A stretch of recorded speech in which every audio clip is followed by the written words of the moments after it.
Querido irmão, querida irmã, peço que abramos as nossas Bíblias no capítulo 29 do livro do profeta Jeremias. Jeremias capítulo 29, e daqui um pouquinho nós vamos ler dos versículos 1 até o 14. Jeremias capítulo 29, versículos 1 a 14. Pois bem, eu quero falar hoje sobre esse tema, o resgate do sentido da vida, o resgate daquilo pelo qual vivemos, daquilo pelo qual vivemos o nosso cotidiano, a nossa vida como cidadãos aqui em Chapadão do Sul. Pois bem, o espírito deste século é a somatória de todas as tendências dessa geração. Há elementos bons, sem dúvida, naquilo que nós chamamos o espírito deste século.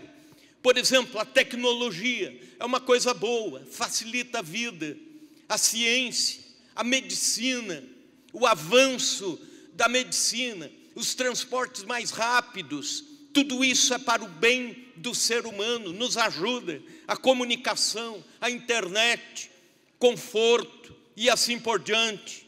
Mas também há alguns elementos ruins no espírito de cada século, isto é, na áurea que envolve um determinado tempo. Por exemplo, no tempo em que estamos vivendo, existe muita frieza no afeto. Por causa da velocidade na comunicação, a gente já se comunica rapidamente, mas sem aquele afeto na comunicação, nas palavras. Tudo é respondido com certa rapidez. O consumismo faz com que pessoas entrem nas dívidas e assim por diante. A escravização do homem, do ser, a tecnologia também é um grande problema. Hoje acostumamos tanto com a tecnologia, com o celular, com a comunicação, com a internet, que já não conseguimos ficar sem tudo isso. Os sociólogos apontam algumas marcas deste período que a gente chama de pós-modernidade. Eles dizem o seguinte, que cada vez mais o homem, o ser humano está descontente. O descontentamento é uma das marcas do tempo em que nós estamos vivendo. O egocentrismo também. Também a autoconfiança, a frieza afetiva que eu já falei. A desconstrução dos valores tradicionais. Por exemplo, um dos valores tradicionais, a família, está em xeque, está em queda, está em confronto nesse tempo em que vivemos.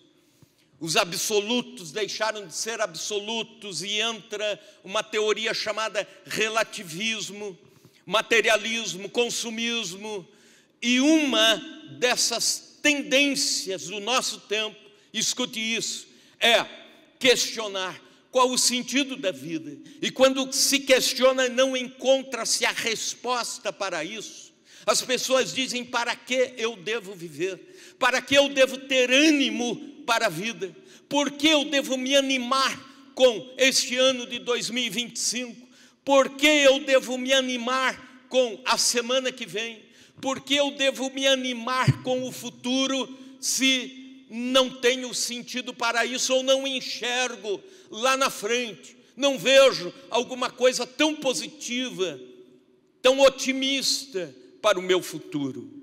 Pois bem, isso se chama niilismo, é um nome diferente, mas para a moçada que gosta de fuçar essas teorias do nosso tempo, anotem aí depois, é niilismo, a ideia de que nada adianta. E daqui a pouco, inclusive, eu quero fazer um desafio a vocês, jovens, adolescentes, da próxima geração. E o niilismo traz três pensamentos. O primeiro deles é: tudo está ruim. E se tudo está indo ruim, ou é porque Deus morreu, ou Deus nos abandonou. E quem desenvolve esse pensamento é um sociólogo do passado, que ele diz assim, um filósofo, ele diz assim: o mundo está tão ruim que eu tenho a impressão que Deus criou o mundo, não descreio de Deus nem da soberania de Deus, mas Ele deu corda no mundo como um brinquedo e deixou o nosso planeta, a nossa história correr, e se afastou desse brinquedo que Ele mesmo fez. O segundo pensamento é: tudo vai piorar. Se tudo está ruim, tudo vai piorar. O terceiro pensamento: ora, se Deus se distanciou e tudo vai piorar, porque eu devo ter compromisso com o meu futuro? Ou porque eu tenho que ter compromisso com a vida? Porque devo respeito a alguma instituição, como família, Estado ou igreja, ou autoridades? Porque devo sonhar com um futuro melhor para os meus filhos? Para que devo me entregar a um projeto para a igreja, por exemplo, algum ministério na vida da igreja, se as coisas não estão bem e tendem a piorar para o futuro? Por que eu devo ser um bom cidadão? E nesse pacote de pessimismo é que as pessoas vão parando, talvez até nem falem isso, mas pensam isso. Talvez não se pronunciem, mas vão tomando, deixando o coração ser tomado por esse pessimismo. Pois bem, num grupo de muitos jovens, um grupo crescente de jovens na China, observou-se o seguinte comportamento, que se chama de Tang Ping, que é o ficar deitado. A história desses jovens, e eles foram crescendo, hoje é um grande grupo de jovens que pensa assim, não só na China, mas agora também no Japão, que era um país referência de trabalho e de desafio. Os jovens dizem o seguinte: por que eu devo me entregar ao futuro, se vou apenas fazer com que pessoas ganhem dinheiro por causa de mim, gente se enriqueça por causa do meu trabalho, da minha mão de obra? Então eles param de estudar, eles vivem com aquilo que têm, eles param de sonhar com a vida, não querem casar, não querem ter um apartamento, não querem ter um carro e assim por diante. É o pensamento de que nada adianta. Mas para um povo que estava pensando isso, exatamente isso, o povo de Israel, quando estava no exílio da Babilônia, estavam pensando exatamente o que esses pensadores ou estes jovens estavam pensando. E é aí que Deus dá uma palavra aos cativos de Babilônia. É aí que Deus vem com uma carta escrita por Jeremias, que chega nas mãos dos cativos de Babilônia, que estavam tomados pelo pessimismo. Agora leia comigo o que Deus diz nessa carta. Capítulo 29, versículos 1, indo até o 14. São essas as palavras da carta que Jeremias, o profeta, enviou de Jerusalém ao resto dos anciãos do cativeiro, como também aos sacerdotes, aos profetas e a todo o povo que Nabucodonosor havia deportado de Jerusalém para a Babilônia. Depois que saíram de Jerusalém, o rei Jeconias, a rainha mãe, os oficiais, os príncipes de Judá e Jerusalém e os carpinteiros e ferreiros. A carta foi mandada por intermédio de Elasa, filho de Safã, e de Gemarias, filho de Uquias, os quais Zedequias, rei de Judá, tinha enviado à Babilônia, a Nabucodonosor, rei da Babilônia. E dizia: assim diz o Senhor dos exércitos, o Deus de Israel, a todos os exilados que eu deportei de Jerusalém para a Babilônia: edificai casas, habitai nelas, plantai pomares e comei o seu fruto, tomai esposas e gerai filhos e filhas, tomai esposas para vossos filhos e dai vossas filhas a maridos, para que tenham filhos e filhas, multiplicai-vos e não vos diminuais. Procurai a paz da cidade, para onde vos desterrei, e orai pela paz, e orai por ela ao Senhor, porque na sua paz vós tereis paz. Porque assim diz o Senhor dos exércitos, o Deus de Israel: não vos enganem os vossos profetas que estão no meio de vós, nem os vossos adivinhos, nem deis ouvidos aos vossos sonhadores, que sempre sonham segundo o vosso desejo. Porque falsamente vos profetizam eles em meu nome, eu não os enviei, diz o Senhor. Assim diz o Senhor: logo que se cumprirem para a Babilônia 70 anos, atentarei para vós outros e cumprirei para convosco a minha boa palavra, tornando a trazer-vos para este lugar. Eu é que sei que pensamentos tenho a vosso respeito, diz o Senhor, pensamentos de paz e não de mal, para vos dar o fim que desejais. Então me invocareis e passareis a orar a mim, e eu vos ouvirei, buscar-me-eis e me achareis, quando me buscardes de todo o vosso coração. Sereis achado de vós, diz o Senhor, serei achado de vós, diz o Senhor, e farei mudar a vossa sorte. Congregar-vos-ei de todas as nações e de todos os lugares para onde vos lancei, diz o Senhor, e tornarei a trazer-vos ao lugar de onde mandei para o exílio. A nação de Judá está num exílio de 70 anos em Babilônia, quando este texto é escrito. Estão no começo do exílio, e Jeremias está ainda em Jerusalém. E os exilados vão para a Babilônia e começam a receber profecias de falsos profetas, dizendo: daqui 2 anos o exílio acaba, ou então daqui 3 anos vocês voltam para Jerusalém.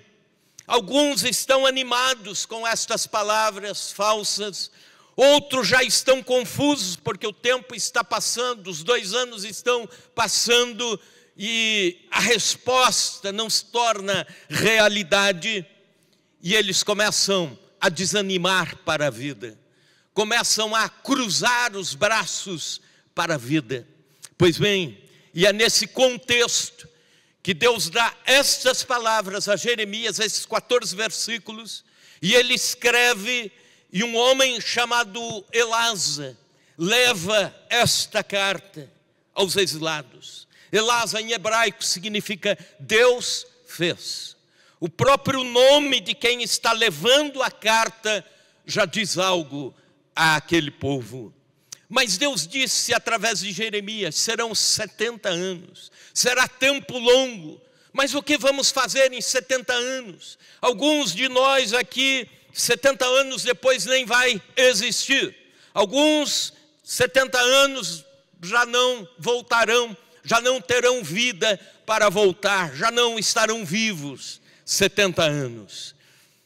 Daí vem o desânimo, a apatia, mas no meio disso Deus traz orientações vivas. E eu quero que você, meu irmão e minha irmã, guarde no seu coração esses 14 versículos que lemos, porque eles trazem resposta para a nossa vida como esposo e esposa, como profissionais, como estudantes, como quem precisa olhar pela vida, olhar para a vida com vislumbre de otimismo, de bom ânimo.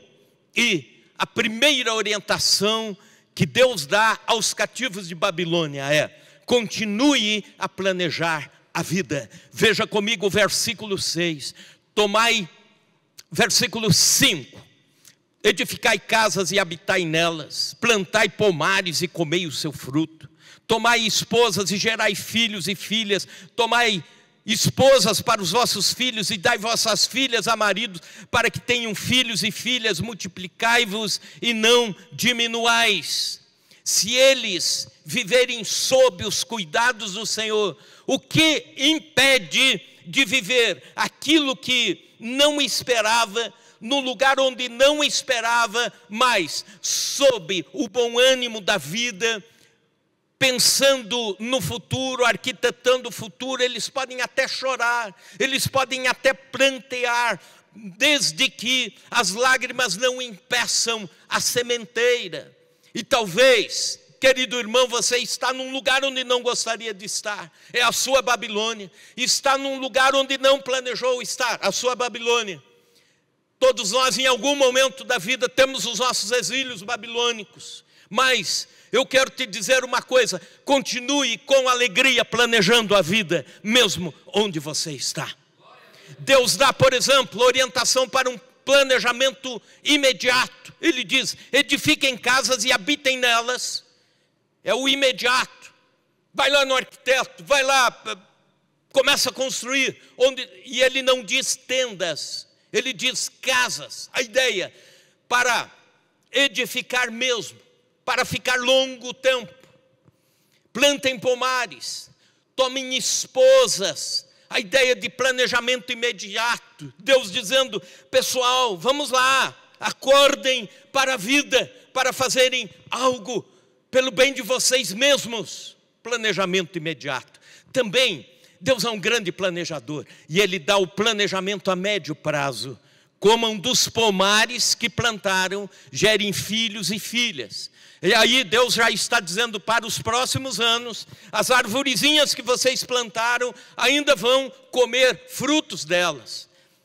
As esposas com quem casaram, os maridos com quem casaram, gerem filhos. E também planejamento a longo prazo. Deem as filhas a maridos para que formem a próxima geração. Deus está dizendo: tem planejamento para agora, tem daqui para alguns anos e depois para uma próxima geração. Perguntaram a Billy Graham, o grande pregador do século passado, o que ele faria se soubesse que Jesus ia voltar no dia seguinte. E ele respondeu sabiamente: eu vou plantar um pinheiro e aguardar colher a pinha desse pinheiro. Em outras palavras, eu continuo a vida. Eu não paro a minha vida, eu continuo. Se no meio do caminho Deus interrompe esse processo na sua soberania, glória a Deus, é porque Jesus voltou, é porque Ele me levou para a glória, e aí chegou o meu apocalipse, o meu arrebatamento. Mas, senão, eu estou aqui fazendo, estou construindo, estou pensando no futuro. Se você não tem controle sobre o que vai acontecer no futuro, não desista do presente. Não sofra no presente aquilo que você não consegue vislumbrar para o futuro. Se o futuro não é promissor, continue a amar o presente, continue a viver o presente, continue a sonhar o seu presente, o seu momento. Também Deus diz: continue a fazer o possível pelo bem coletivo. Veja comigo o versículo 7. Procurai a paz da cidade para onde vos desterrei, e orai por ela ao Senhor, porque na paz vós tereis paz. Na sua paz vós tereis paz. O planejamento é individual, mas a busca é uma ação coletiva. É pela cidade, é pela Babilônia, é pelo reino de Babilônia. Eles deveriam interceder a Deus pelo lugar onde estavam.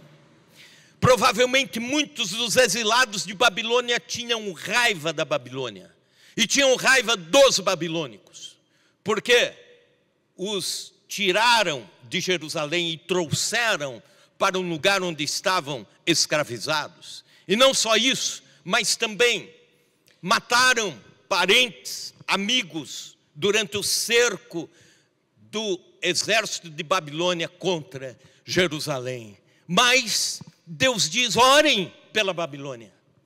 Sabe aquela ideia assim, quando você não gosta do governo, quando você não gosta de quem está lá no Palácio do Planalto, no STF e tal, mas você diz: eu vou orar, eu posso orar, para que Deus opere transformações lá, para que Deus abençoe a nossa nação, para que Deus abençoe a nossa cidade. Nós temos uma arma que que outros não têm. Nós temos uma arma poderosa em nossas mãos, aliás, em nossos joelhos, que é orar, é interceder. Interceder por aqueles que nos governam, interceder pelo nosso país, interceder pela coletividade. É isso que Deus está dizendo no versículo 7. Na paz com as pessoas, vocês também terão paz. Então, oremos pela paz entre os povos que estão em guerra. Oremos pela paz entre Israel e Palestina. Oremos pela paz entre Rússia e Ucrânia. Oremos pela nossa nação, por outras nações. Quando nós agimos assim, nós estamos puxando para nós bênçãos de Deus, paz interior, e há algo muito profundo nessa palavra. Quando Deus diz, quando você busca a paz da cidade, para onde eu vos desterrei, Deus diz isso. Ele dizendo, eu que fiz, eu sou o soberano, mas ore pela paz na cidade, ore pela paz do lugar para onde eu vos mandei, porque em tendo paz, vocês têm paz. Quando oramos pela paz da coletividade, Deus dá paz interior para nós, dá paz ao nosso coração. Viktor Frankl, que foi psicólogo, psiquiatra, pai da logoterapia, viveu a Segunda Guerra Mundial como prisioneiro pelos nazistas. Ele foi prisioneiro praticamente durante todos os anos da Segunda Guerra Mundial. E ele vai nos campos de concentração estudando sobre o sentido da vida. E ele descobre o seguinte, que entre muitas coisas, o sentido da vida se faz em ajudar o próximo. Mesmo entre pessoas que estavam ali quase para morrer, os mais fortes nos campos de concentração ajudavam os mais fracos. E isso dava um sentido na vida. O orar pela paz da coletividade, o trabalhar pela coletividade, isso nos anima para a vida. Quando você dá as mãos para em união, em solidariedade, ajudar quem precisa de ajuda, inexplicavelmente um ânimo vem ao seu coração. Por exemplo, ouvi com respeito a uma senhora cujo filho havia morrido num acidente de moto. E ela se fechou para a vida, ela se desanimou totalmente para viver. E ela não queria mais que ninguém abrisse o quarto do seu filho. As coisas que ele tinha estavam lá intocáveis. Nem a mulher que limpava a casa podia entrar e mexer em alguma coisa lá. E ela também não saía mais de casa, não tinha mais prazer na vida. E uma amiga passou por lá e a chamou, a convidou para juntas irem visitar a APAI em Curitiba. E em chegando lá na APAI, ela começou a olhar pessoas que precisavam de ajuda, começou a se voluntariar por alguns dias, na semana, no mês, até que de repente ela abriu a porta do quarto, as roupas do filho, ela levou para lá e deu para meninos que tinham mais ou menos o mesmo tamanho que o seu filho. E assim, servindo ao próximo, ela reencontrou o sentido da vida. Da mesma forma, Deus está dizendo aos cativos de Babilônia, se vocês orarem pelo bem coletivo, se vocês orarem pela cidade, pela paz na cidade, então terão paz interior. Mas também, Deus diz, continue a esperar com serenidade. Versículos 8 e 9, mais uma orientação de Deus. Porque assim diz o Senhor dos Exércitos, o Deus de Israel, não vos enganem os vossos profetas que estão no meio de vós, nem os vossos adivinhos, nem deem ouvidos aos vossos sonhadores, que sempre sonham segundo o vosso desejo. Porque falsamente vos vos profetizam eles em meu nome. Eu não os enviei, diz o Senhor. Continue a esperar com serenidade. O que esses versículos têm a ver? A inquietação coloca homens e mulheres no extremo do misticismo e da fuga da realidade. E Deus cataloga aqui 3 tipos de falsos que são procurados quando as coisas não estão bem. A inquietude toma conta do coração. E o povo inquieto se tornou uma presa fácil para os discursos dos falsos profetas, que traziam promessas instantâneas. No hebraico, profeta é aquele que fala em nome de Deus, é aquele que traz a voz de Deus, aquele que tem a voz de Deus legitimamente autenticada para entregar a um grupo de pessoas, ou uma pessoa, ou a uma igreja, ou nesse caso aos exilados de Babilônia. Também ele diz os adivinhos. Quem eram os adivinhos? No hebraico significa isso, aqueles que têm visões, aqueles que veem além do que os olhos naturais veem. E também os sonhadores, aqueles que têm sonhos proféticos. E aí o povo vai em tribulação, em exílio, vai atrás da voz de Deus, mas vai atrás de quem não tem a voz de Deus. Já viram aquela ideia assim? Isso acontece muito entre o povo crente. A pessoa está enfrentando uma luta, uma tribulação, e vai lá na casa do fulano, do ciclano, da ciclana, que tem uma palavra de Deus, que tem uma palavra profética. E essa palavra sempre é para agradar o coração, é sempre para animar, nunca para corrigir, né? Nunca para dizer você está errado, nunca para dizer toma jeito, toma juízo, Deus vai abençoar sim, mas tenha outra postura. É mais ou menos isso que o povo de Israel está vivendo.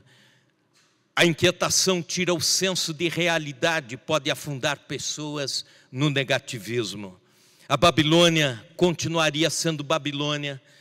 E Deus diz através de Jeremias, serão 70 anos, não serão 2 anos ou 3 anos, 70 anos, essa é a realidade. E Deus está dizendo através do profeta. Isso significa que a vida tem ascensões e quedas. Isso significa que a vida de todos nós tem altos e baixos, tem ganhos e perdas. Ao longo da vida nós viveremos assim. E Deus está dizendo, tenham bom ânimo, a vida é assim. Tenham bom ânimo. Os 70 anos de Babilônia são assim. A realidade é que a vida é dura assim. A realidade é que não podemos desistir da vida porque ela é dura. A vida é vida e tem que ser vivida. O existir não é uma fantasia. O existir não é um sonho. Não é um sonho de fadas. Não estamos nesta vida imunes a sofrimentos. É o nosso cotidiano de Babilônia. É interessante uma frase de um homem que eu gostava muito do que ele falava, o que ele produzia. Apesar do seu senso de humor assim, tremendo, ele tinha uma sabedoria para a vida que era incrível, o Ariano Suassuna. E ele tem uma frase que anotei. Ele diz, o otimista é um tolo, o pessimista é um chato. Bom mesmo é ser um realista esperançoso. Entendeu isso?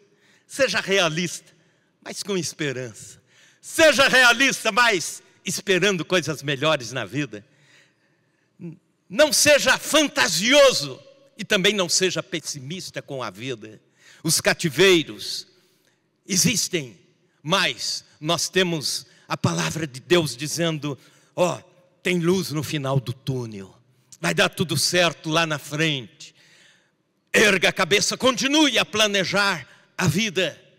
Os cativeiros existenciais, profissionais, emocionais. Nós devemos olhar a vida com serenidade.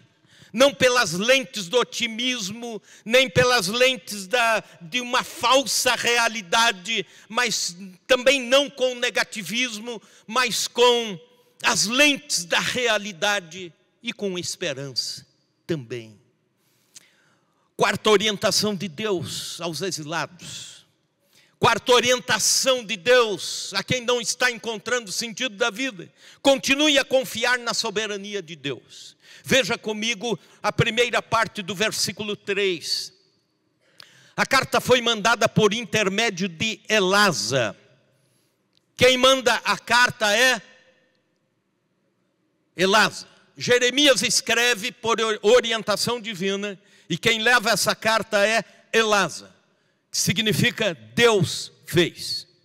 Deus soberano em toda essa história triste do seu povo. Aí, versículo 4, assim diz o Senhor dos Exércitos, o Deus de Israel: a todos os exilados que eu deportei de Jerusalém para a Babilônia. Quem deportou? Foi Nabucodonosor? Ele foi apenas instrumento. Isso me faz lembrar de uma ministração do pastor Jeremias Pereira. Muitos aqui conhecem porque ele é o pastor que Deus orientou para começar o ministério Desperta Débora. Ele é pastor da 8ª Presbiteriana lá de Belo Horizonte. E ele, numa determinada ocasião, pregando sobre a soberania de Deus, ele diz assim: muitos crentes, muitos cristãos, não entendendo o mundo espiritual, acham assim que Satanás é algo que está fugindo ao controle de Deus, é alguém que Deus não tem tanto poder assim para colocar um freio nele. Então aí Deus depende das orações do seu povo, assim como um ânimo para Deus mesmo ir lá e dar uma mexida. E não, Satanás é criatura, o diabo é criatura. Quando você lê o Apocalipse, você vê que foi dado um tempo a ele, por algum propósito divino, mas que lá na frente Deus puxa, assim como um homem que tem controle sobre um cão bravo, um pitbull nervoso, que sai mordendo e despedaçando todas as coisas, mas ele não foge ao controle de Deus. Deus puxa a guia e ele volta quando Deus puxar. Assim é a soberania de Deus na história. Deus permite o exílio babilônico, assim como outras tantas coisas Deus permite, mas o exílio babilônico Deus permite para uma correção histórica na vida do povo de Israel. Uma correção para toda uma geração e para as gerações que vêm a seguir. Deus não somente controla a história, mas Ele faz a história. Ele é soberano. Versículo 10, veja comigo: assim diz o Senhor: logo que se cumprirem para a Babilônia 70 anos, Deus diz até o tempo, vai ser um tempo longo e completo. A ideia do 7, o completo, o ciclo fechando, começando e fechando 70 anos. Atentarei para vós outros e cumprirei para convosco a minha boa palavra, tornando a trazer-vos para este lugar. Aí Deus traz o seu povo já corrigido, traz o seu povo humilde, traz o seu povo com ouvidos abertos para Deus, de volta para a terra, de volta para Jerusalém. Então, continue a confiar na soberania de Deus. Deus está no trono. Ele é soberano. Ele é soberano sobre a sua vida. Ele é soberano sobre a nossa existência. Ele é soberano sobre o amanhã. Ele é soberano sobre o ano de 2025. Ele é soberano sobre a vida da igreja, sobre a vida da nação, sobre a vida do nosso país. Deus é soberano e continua no trono. Continue a confiar na soberania de Deus. Isso traz de volta o ânimo para a vida, o sentido para a vida. Mas também outra orientação, a quinta, continue a crer na fidelidade de Deus. Veja comigo os versículos 10 que já li, versículo 11. Eu é que sei que pensamento tenho a vosso respeito, diz o Senhor, pensamentos de paz e não de mal, para vos dar o fim que desejais. Por que devemos confiar na fidelidade de Deus? Por que devemos continuar a crer na fidelidade de Deus? Em primeiro lugar, continue a crer na fidelidade de Deus, pois na sua fidelidade Ele cumpre a sua palavra. Cumprirei, versículo 10, quando Ele diz isso, Deus dizendo, atentarei para vós outros, e cumprirei para convosco a minha boa palavra. Deus cumpre a sua palavra. Mesmo um exílio, Deus está dizendo, continuem a vida, porque eu cumpro o que prometo. No hebraico há uma palavra aqui que aparece para o cumprirei, koom, que tem o sentido de levantar-se para defender. Como se Deus estivesse sentado durante os 70 anos.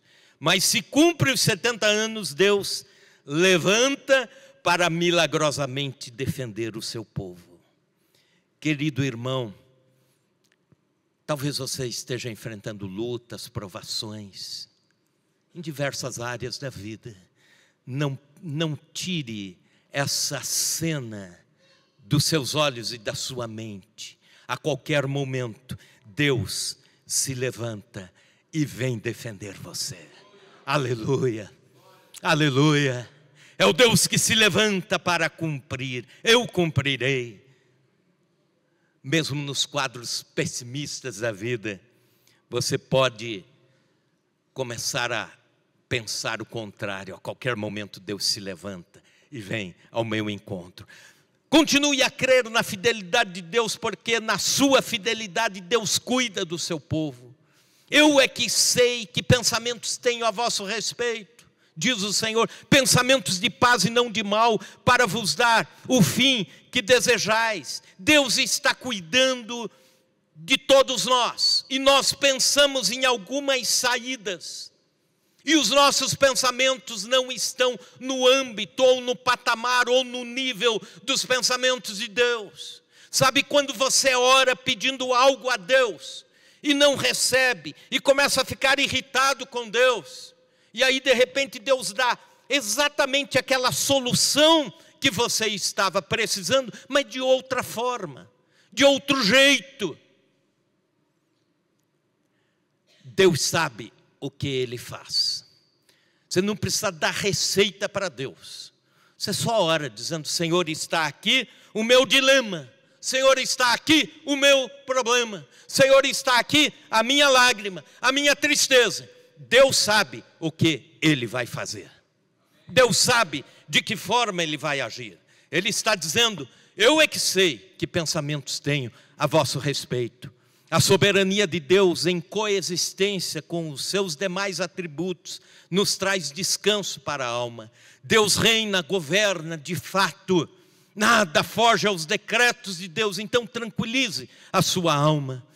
Continue a crer na fidelidade de Deus, porque na sua fidelidade o Senhor cumpre as suas promessas. Versículo 14, serei achado de vós, diz o Senhor, e farei mudar a vossa sorte. Deus está no controle. Como aquela história do menino que embarcou num voo, estava sentadinho numa das poltronas do avião, e o avião entrou numa turbulência, e todos os passageiros com o cinto apertado, e assim, atônitos, apavorados alguns, e o menino tranquilo ali, pintando um desenhinho, e uma senhora que estava próximo dele falou, menino, você não tem medo de tudo que está acontecendo aqui? Parece que você está tranquilo demais. O menininho disse assim, não, eu estou tranquilo mesmo, porque o piloto dessa aeronave é o meu pai. O piloto disso aqui é meu pai. Então, quando a vida estiver em turbulência, não esqueça disso. O piloto da vida é o meu Pai, é Deus. Ele está tocando, Ele está cuidando. Continue a crer na fidelidade de Deus. Mas também, outra orientação. Continue a orar por um avivamento espiritual. Veja comigo os versículos 12 e 13. Então me invocareis e passareis a orar a mim, e eu vos ouvirei. Buscar-me-eis e me achareis quando me buscardes de todo o vosso coração. Deus está dizendo, quando se cumprirem todo esse tempo, quando se cumprirem todos esses anos de exílio, eu vou me manifestar. Vocês vão me buscar e eu vou me manifestar. É chamada a presença manifesta de Deus. Nós sabemos que Deus está na história. Nós sabemos que Deus está no linear da nossa vida. Nós sabemos que Deus está com a igreja. Mas tem momentos que a gente precisa desse colo de Deus. E a gente chama isso de um mover de Deus na história. Alguns chamam de presença manifesta de Deus na história. Outros chamam de um avivamento espiritual. É Deus descendo, é o céu descendo. E é sobre isso que Jeremias está falando. Porque foi exatamente o que aconteceu 70 anos depois, quando acaba o exílio babilônico. Um avivamento. Pastor Gelson estava ministrando num dos workshops aqui durante o congresso, durante o Renovo 2025. E ele contava a respeito de um dos pregadores puritanos que disse o seguinte: o avivamento é como uma cena que eu vi, um pai andando com um filhinho. E de repente o pai para, o filhinho para, ambos param, e o pai se abaixa, pega o filhinho nos braços, sorri, conversa, abraça o menino no seu colo, beija o menino e depois coloca no chão novamente. E o menino vai andando bem mais próximo do pai agora e juntos vão pelo caminho. A gente sabe que Deus está com a igreja, a gente sabe que Deus está com a gente, mas quando a gente ora pedindo um avivamento, é quando estamos dizendo para Deus: Senhor, se abaixa para pegar a igreja no colo, se abaixa, Senhor, para pegar a gente, e nos dar um abraço, e sorrir para a gente, e dar um beijo na gente. Precisamos disso. Precisamos disso. E é por isso que temos que continuar orando: Senhor, aviva a tua igreja. Porque tem épocas na vida da igreja que Deus se abaixa, pega a igreja, que Deus beija a igreja, que Deus enaltece, que Deus diz assim: agora chegou a vez de honrar a igreja com a minha presença manifesta. E Deus faz isso. É o visitar de Deus na história.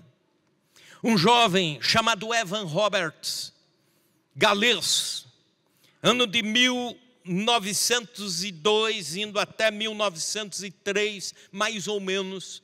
Nesse tempo, ele orava, indo do seu trabalho para casa em oração, eram mais ou menos 40 minutos de caminhada, e na volta também orando, na ida 40 minutos orando, na volta também indo orando de cabeça baixa. E ele sempre dizia: Senhor, visita a nossa nação, visita o país de Gales, visita o teu povo. E as igrejas eram mórbidas, a vida espiritual da nação despencada, derrubada, os vícios tomando conta de todas as classes sociais. E era mais ou menos esse o quadro do país de Gales.